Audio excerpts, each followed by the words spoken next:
Tradition is not the worship of ashes, but the preservation of fire. Gustav Mahler.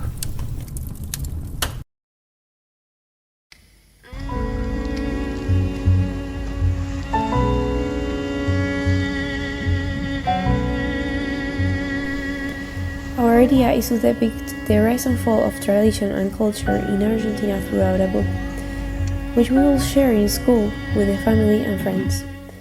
An Argentina that was globalized and that was struck because of this, expanding the horizon of the traditionalism now considered, perhaps, a relic from the past.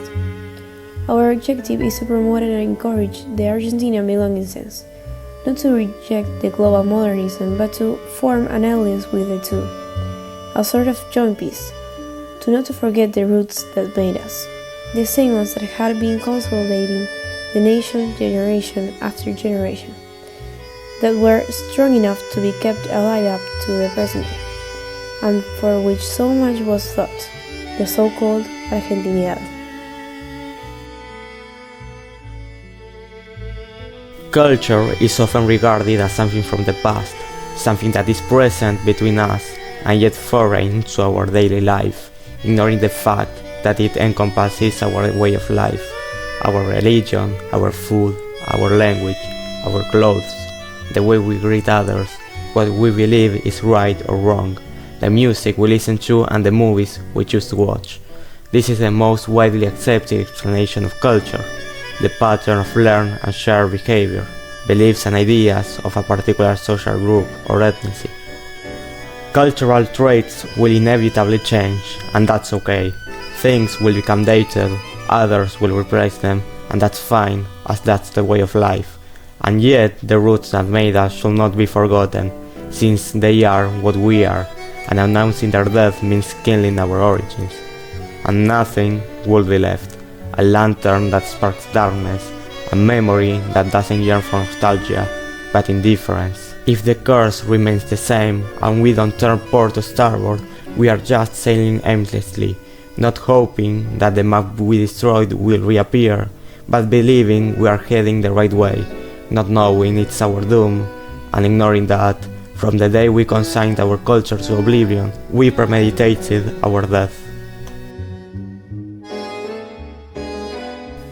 Your morning cappuccino is the same in Tokyo than in New York. Mark Page. This vulgar example is only a minuscule sample of what the phenomenon of globalization means for the actual world, where telecommunications, social media, and other digital sites are hugely evolved. The development of our way of life, currents of thoughts, political and economic models, what we buy and consume, eat, write, and watch are strictly interconnected with this particular course of the global society. Furthermore, the globalization concept is remarkably wide that it can be expanded and divided in different notions and themes.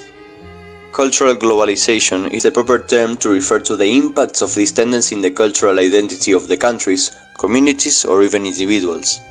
Cultural exchange, the formations of collectives to include certain descriptions of people, tastes, and beliefs, and the exponential growth and proliferation of brands and exposition in the market are some of the benefits it provides. However, its devouring magnitudes have the capacity of standardizing some cultural expressions, like music, fashion, arts, language, brands, and celebrations, encompassing some local or regional cultural traditions, and banishing others. We are following the same trends, listening to the same music, and not only watching the same movies, but also with the same model worldwide. A great example is how the US remakes foreign movies, such as Nueve Reinas and El Secreto de sus Ojos, and how nowadays these Argentinian movies are capturing the model that made the American films successful, taking away the Argentinian charm and its tradition. That's part of what culture is, and what we specifically want to address in this project.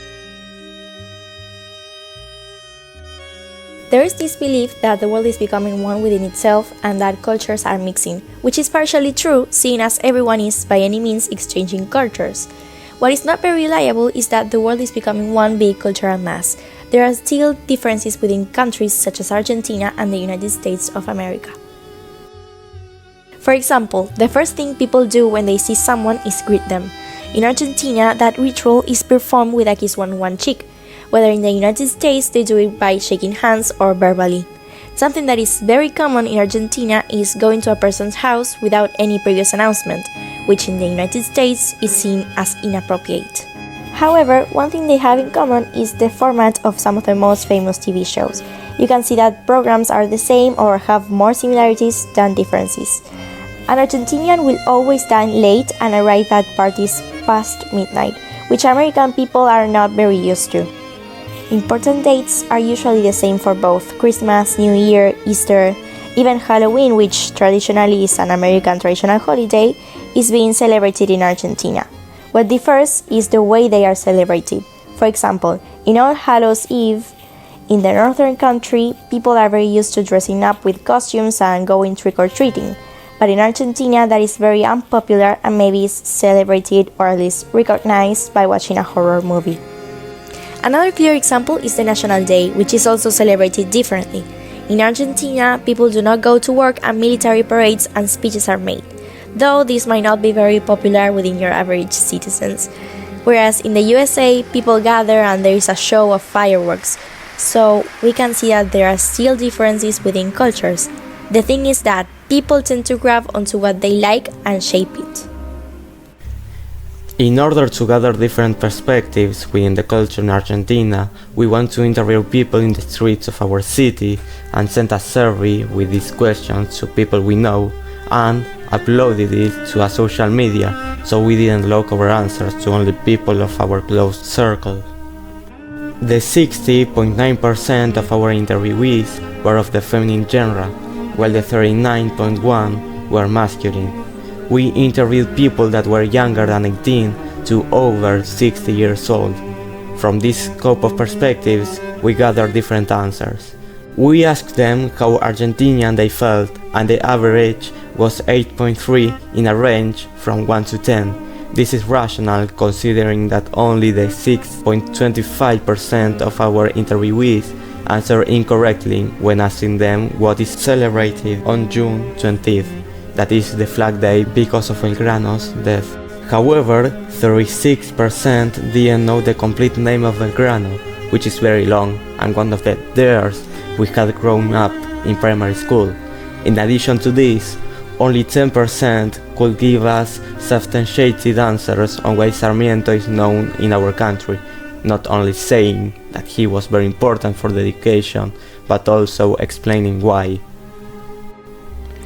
When asking them which Argentinian was the most important, we were not surprised by the fact that Messi was the one that was brought up the most in the conversation. He has become an essential part of every Argentinian that is a football fan, what in fact implies most of us well-being, a godlike creature that we can do nothing more than praise him, and the archetype of the humble Argentinian that puts all of their effort in their work and gets up every time. And yet, in a more objective way of thinking, it's an answer that is at least not very thoughtful towards the people that put at risk their life for the country and others that changed the world forever. San Martin, that hero that was named the most in the first case, and René Favaloro in the latter. Politicians were brought to the table somehow, frequently also. We asked them what makes someone Argentinian. The range of answers was pretty wide, mentioning some national dishes that represent them, such as mate, empanadas, and asado, which was probably the one which gathered the most mentions. There were some activities of great cultural importance, football on top of the list, followed by tango, the traditional music, and to get together with family and friends. Lastly, the most common adjectives that represented the image of an Argentinian were resilient, friendly, charismatic, passionate, proud, ignorant, and witty. Some extensive answers highlighted the sense of belonging, the desire to live in peace, and that they share their lives with those close to them. When asking the participants if they regularly hear national or foreign music, we found out that the 70.3% of the vote showed that they hear both, while the 20.3% consume exclusively national music and the other 7.8% prefer foreign over national one. However, a little 1.6% expressed that they don't hear any type of music, rock, pop, reggaeton, and cumbia were the most voted styles. Meanwhile, folklore and tango were not as supported as the previous genres. Cinema brought up different results. Only 10.9% of the votants are active consumers of Argentinian films. On the other side, the 64.1% watched them not so regularly, and the 25% remaining stated any interest in this topic. El secreto de sus ojos was the most recognized film, followed by Argentina 1985 and Relatos Salvajes. Reading was the most closely connected topic. 39.3% don't read any book or author. On the other hand, 36.1% usually read something, and the 24.6% read on a regular basis. Jorge Luis Borges and Gabriel Rolón reunited the majority of the answers. At the time of asking which culture besides Argentinian's one do you feel more identified, the results threw a big portion of people naming the Italian and the Spanish culture, which are irretrievably connected with Argentina due to its migratory history. Uruguayan and American culture were also mentioned, but in less quantity. The last question referred to if national culture, love, and sense of belonging were enough in comparison with the political and economic crisis suffers nowadays to stay. As we expected, older people feel worried and sorry for the present situation of the country and for incapability of its governors, but because of their age, family, friendships, and love for the roots, decided to stay. On the other side, younger ones have a marked inclination on taking the Ezeiza International terminal. I deeply admire José de San Martín, a man of integrity, nobility, selflessness, and austerity. He had the warmth of a grandfather. The most important Argentinian is the one that defends his country. The most important one is the one who works to take the country forward, the middle and lower class. At this point of my life, I have already settled in my country, but I tell my daughter, who I love the most in my life, that if she has to go, she should leave, because there is no future in the country and it hurts me deeply. For me, culture is enough, but generally speaking, I think that the desire to stay is fading more and more, losing every day a little bit more. These are the quotes that we highlighted the most. After finishing the book and sharing it, we asked each of the readers if we should stop the impact that globalization has on culture. The result was 36 that said yes to 26 that said no. But does it really matter? Piazzolla was once considered a disgrace for tango, a pretentious that with his hybrid of instruments was destroying what the genre was, and nowadays we know him as one of the greatest composers of tango and as who transformed it into a revolution, broke the archaic and made it modern, and now that's culture and sub-tradition. During the video it has been playing Oblivion, composed by this same Argentinian musician with Italian roots that was raised much of his childhood in the US, played by Hauser, a Russian cellist. Culture crosses frontiers and it's a clash of nations, an interchange of traditions, and every moment can be immortalized. It could be mentioned the existence of an almost individual culture that each tiny group can create and that they will follow. The music they listen to, the words they use, what they eat, what they watch, and the most fundamental parts of these cultures will outlive the others and be shared by a collective, reaching a region, a country, the whole world. Mexican culture believes that those who perish, while being remembered, once a year return to life, and in the same way the spark of culture can be reignited while we don't consign it to oblivion.